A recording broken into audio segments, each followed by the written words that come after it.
So, daydream with me for a minute. Close your eyes.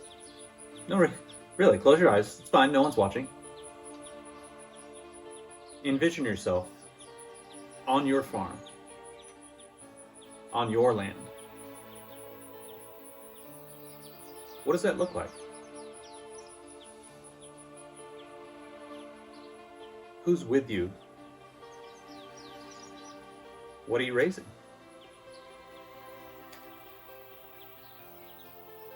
How about the values that you just defined? Where do they show up in this environment?